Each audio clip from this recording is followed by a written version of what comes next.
Hello everybody and welcome back to another forecast. So in today's video we're going to be looking at some snow and severe weather for the most part because there's some snow to be had in the system, but we're going to learn more about snow I think next year, next winter and stuff like that. Again, very difficult for me to learn. I think I need to learn from experts, and next year I will be in college to actually learn from experts in meteorology. So what's going on right now is we have a 500 millibar low that's basically dominating our entire weather pattern. There's going to be two of them we're going to be seeing. Currently, we have this little one centered around here. You can see the stronger belt of flow right here ahead of it, as well as you can see the rotation inside here. Wind's moving down here, and you can see it kind of rotating up right here. It's not completely closed off, so it's not going to be completely separate like that.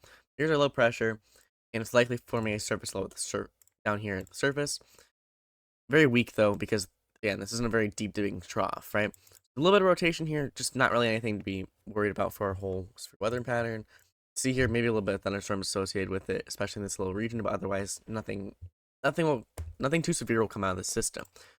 The only real pattern we have for today is in Florida. There's a lot of strong southerly flow. I'll move to a closer range model like the RAP here. A lot of strong southerly flow. We can see here, 19Z, we have a lot of good flow here. It's a bad color.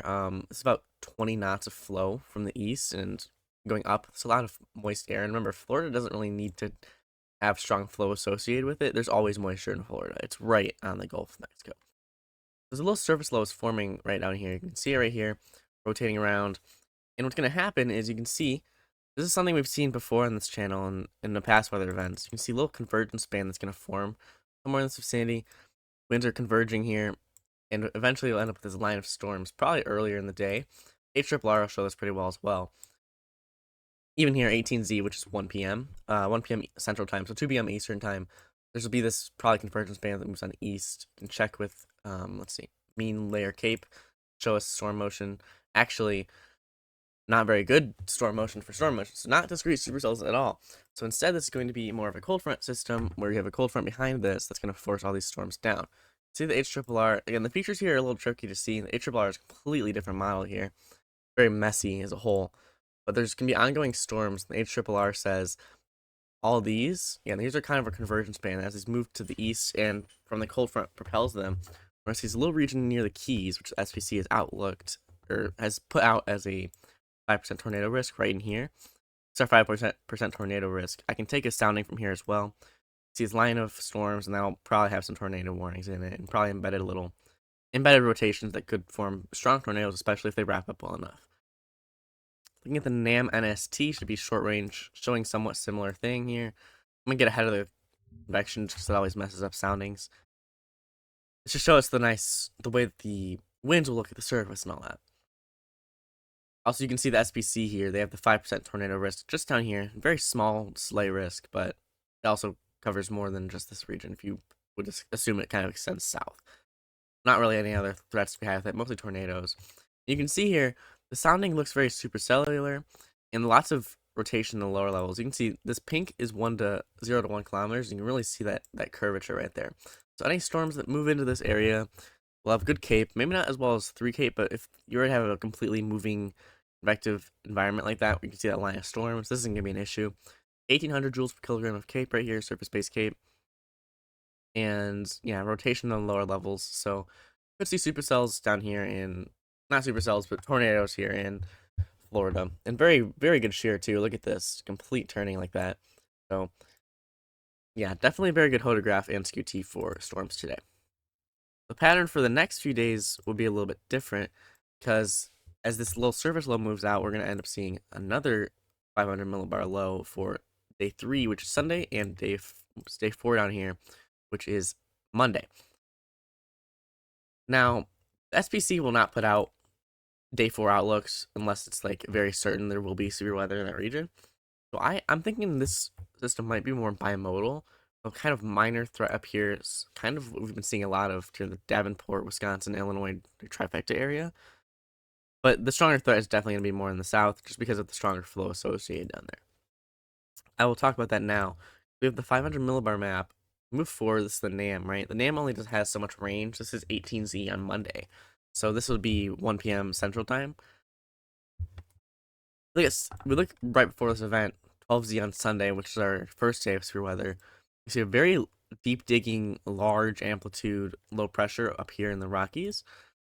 What this is going to do is, I mean, we have a lot of divergence going on, right? So this is something we've talked about before. Divergence can be really useful for your weather. You can see here these contour lines, right? We have Texas under here, shaped right under here. There's Texas. It's bad drawing, but you get the point. See the contour lines, however, they're kind of diverging over Oklahoma, Kansas, and Texas here, right?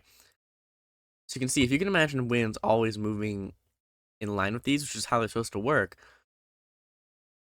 if we compare just these two, I'll even erase these two lines. You can see the angles are changing here, right? This line here is moving more easterly, and this one's moving more to the north. That means that winds are moving apart over this whole region, and that means that the surface, air surface, is going to push itself up to fill that gap. Also, there's strong flow associated with this region as well, right? You can see, I think 75 knots of flow right here, approaching this divergence. As the day moves on here too, that gets stronger. So there's divergence and strong flow. So any air, a lot of air is being forced upwards. There's gonna be a lot of forcing in this event, which could lead to some good supercells in that sense. Also, surface flow right here again, very strong southerly flow, even 25 knots of southerly flow. In fact, over here, some of these wind barbs in Oklahoma here, lots of moisture. However, I think Cape is an issue for this just because of cloud cover. A lot of this strong moisture is going to end up going up here to Kansas, which I'll move my angle to. Right here's Kansas. You can see here, here's our surface low centered right here. And right here, this is where supercells might form. It's this little region in here, also shown by the SPC. There's not really very good region for the sectors here, so this is kind of our best bet. You can see here, strong surface flow, 22 knots, should be very strong. And if any, we'll see what this sounding says. Good rotation in the lower levels, not amazing in the 0 to 1 kilometer, but strong flow from the surface going south. You could have some supercells that kind of move like this, but they should have strong flow. You can see all this rotation in the lower levels here from the hodograph. Pretty good for supercells. We also have some cape, not a whole bunch, and kind of moderate 3 cape. I'm gonna look at hopefully I can look at the wrap. The wrap is a little bit far out at this point, so I can't use it at the moment for this event. So if anything interesting happens getting closer to it, I might be able to see the wrap this far out. Now, wrap goes at 51 hours, so I can't see any 3 cape from that. But yeah, definitely a strong system, and the SPC has already outlooked that slight risk here. If anything interesting happens closer to the event, I'll make a video on it. I also have to make sure I'm also having a case study video coming out pretty soon as well. So here's our region. I've noted, you can note the area I was talking about, that divergence region is also noted here, but the main risk for tornadoes is likely to be this more northern option. But anything can happen in this whole region. I'm also going to take a sounding from Oklahoma, just to make sure anything interesting is happening in this region. See what supercells look like here. But there's not really convergence bands anywhere here. Maybe a little bit of convergence right here. Not amazing. And you can see here, if we look at the kind of a dry line maybe. So maybe a dry line could happen here. Maybe a dry line setup as well. So maybe a dry line in the Oklahoma that could lead us to good stuff. This is our Kansas sounding. This is our Oklahoma sounding right here. Okay. This is our Oklahoma sounding. Definitely not as good as you'd want to see. There's like no cape involved with this at all. So that's something to be an issue with for the Oklahoma option. But closer to the event, could end up with more cape. That is something I've been seeing a lot from especially from these videos, which is definitely useful. Cape often gets kind of underdone closer to the event. You can take a sounding maybe closer to Monday, or closer to 7 p.m., more storm hour time. See the 21Z, that's the 4 p.m. Nothing really good here. You can have good wind dynamics, strong at the surface and good rotation, and then kind of some pushing off higher levels of the atmosphere. This is a much better hodograph and SKU-T. Not really good SKU-T still, but definitely a better hodograph. Stronger flow from the 700 millibar jet, 850 millibar jet. Excuse me, 850 millibar jet gets strengthened at nighttime, or like right at storm hour, 7 p.m. That's leading to a more enlarged hodograph here. This is a good hodograph, but just not enough cape. So I think if storms are able to get good cape from the system, and if cape is actually being underdone by the NAM, this could be quite severe, especially near the Oklahoma option. So we'll keep that in mind moving closer to the event. Also, definitely gonna be more people talking about all this closer to the event as well. So we'll be seeing how that works when we get closer.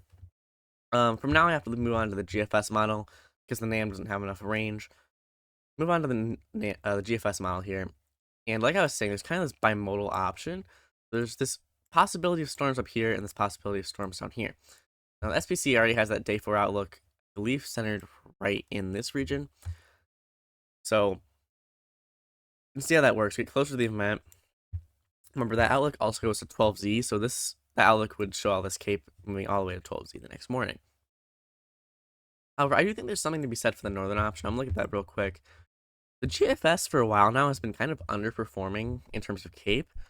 You can already see here there's already some semblance of an uncapped environment for that day. I think there could be definitely a surface low here. You can see this occlusion, right? Something to note with this is that this is a cold core setup. So the 500 millibar trough is very cold. Okay, there we go. 500 millibar trough. You can see here lots of Arctic air and very cold environment. This side's a little colder, but this still cold air here. So that could lead to better lapse rates in the higher levels, and that means if the warmer air from the surface rises up, it could be stronger like that. Move back to the surface again. You can see kind of this shortwave trough moving through.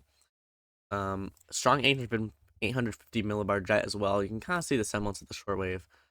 Not amazingly. It's kind of there. We'll see if we get better features later, but 700 millibars, maybe some kinks in the flow.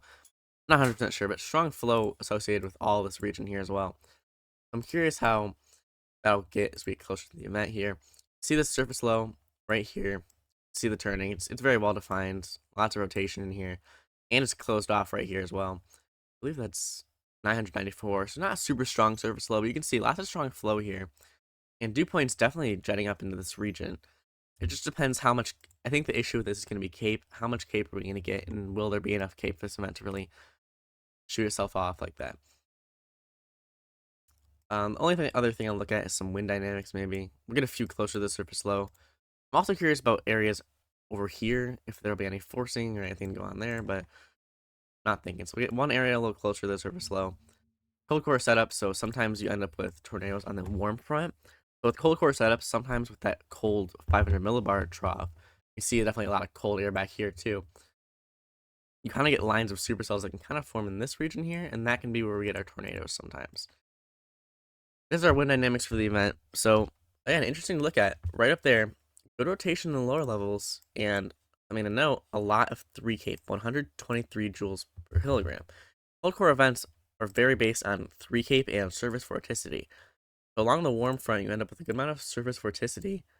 Surface vorticity in this region, not very well defined, but anything that takes advantage of it could use this wind dynamics, as well as the 3 cape, because, and there's like no capping at the surface here. No cap at all, to be honest. That strong 3 cape, that's going to turn our rotation to the lower levels. So, especially if we get up with a good vorticity signature somewhere in here, some point like that. You can see later on in that night as well. That cold front coming through, that could be some vorticity as well. Look at the GFS there as well. I don't want to look too much at this event in the Midwest because it's not looking to be as severe in the Midwest. This is our sounding from lower down. You can see good wind dynamics again, just no cape, so nothing to be going on with that region. I believe this is our later sounding as well. Still good wind dynamics, just no cape to be had here, so nothing, maybe not as much later on into the nighttime. Again, it's way too far. I think it's a little far out now to be looking at cape for that region. Now I'm gonna look at the south. Probably this might be a better. We'll look at the Texas region first. But yeah, still a little bit far out to looking at all the specifics for tornadoes and all that, but still to be important. What we're seeing with the Monday event for the south is the surface, or sorry, the center of low is going to be more centered down here. There's kind of 2 centers, a very kind of broad, little shortwave. It's not really, and it's not very well defined on the map here. You can kind of see the little kinks of flow that are going on in there. And there's also the strongest low kind of over this whole region, and the stronger belt of flow over here. So that's where our storm is going to be forming from the Texarkana region, kind of the Arklatex, I think. This whole region down here. So we'll get closer to the region. See our surface low probably going to be coming in here. Weird surface pattern as well again. I think our main threat might be this kind of very weak little front. Kind of a cold front, but like not, I guess. It's from the earlier storms most likely, but the surface low way up there is kind of occluding a lot. You can kind of see this pattern here, right? Kind of a cold front. You can see colder air on one side, warmer air on the other side, and also a wind shift that kind of indicates our front. So as that moves through, and may add really slowly, pretty slow moving cold front, probably some discrete storms that can form ahead of this. I'm going to take a sounding from here in Louisiana. We get dew point as well. Strong moisture in the region, I already know that. You're so close to the Gulf of Mexico, you can tell. So not super strong Cape again. That seems to be a big inhibiting factor for this event is Cape. But here, again, compared to the right mover, definitely a lot of minus vorticity for this whole region, but not a whole bunch of turning really immediately. So 0 to 1, 0 to 1 shear is not really there at all. But if we have a right mover, this could be decent wind dynamics for supercells as well. You can kind of see that again, the rotation in the lower levels, and then kind of jetted off flow as you go higher up. I don't think there's any. I don't think there's any products that'll show me precipitation. It's kind of the GFS's idea of it. It's just this cold front moving through. I like the mean layer. It looks like storms might be more linear here, so it's more of a QLCS situation as well.